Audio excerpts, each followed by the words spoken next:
مساء الخير ومرحبا بكم من جديد في قناة ميغا وصفة. واليوم ان شاء الله عندنا طاجين مغربي ديال الدجاج بالخضر مع سر اللذة ديالو. وغادي نحتاجو 3 قطع بطاطس صغيرة مقطعة على هذا الشكل هذا، واحد الجزرة صغيرة مقطعة على شكل طولي، ملعقة كبيرة قزبور ومعدنوس، 2 فصوص ديال الثومة محكوكين، دوائر دماطيشة، واحد بصلة صغيرة مقطعة هي على شكل دوائر، شوية الزيتون الاخضر وشوية جلبانة، ربع كأس صغير خليط زيت الزيتون وزيت نباتية، وقطع الدجاج حسب الرغبة. غنحتاجو التوابل نصف ملعقة صغيرة فلفل أسود، ربع ملعقة صغيرة الكمون، ملعقة صغيرة السكينجبر، ملعقة صغيرة ديال الخرقوم، والملح حسب الرغبة.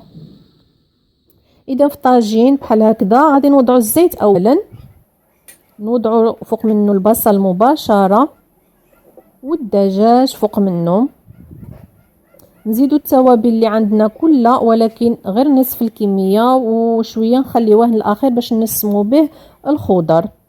اذا نوضعوا الخرقوم، سكينجبر، الفلفل الاسود، الكمون، الملحه، نزيدو نصف الكميه ديال القزبور ومعدنوس، والثومه نزيدوها كلها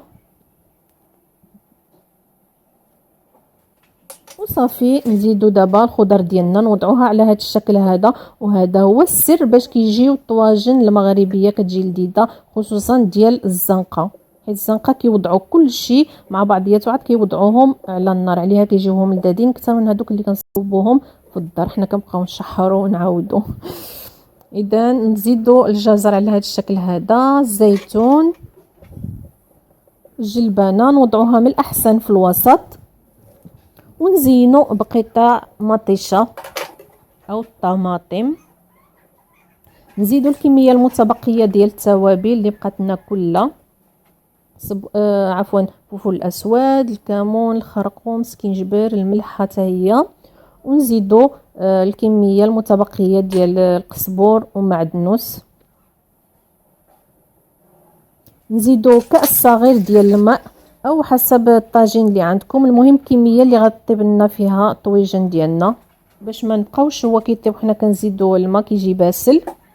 نوضعوا كلشي دابا مع بعضياتو، نغطيو الطاجين ديالنا ونوضعوه على نار هادئه حتى يطيب.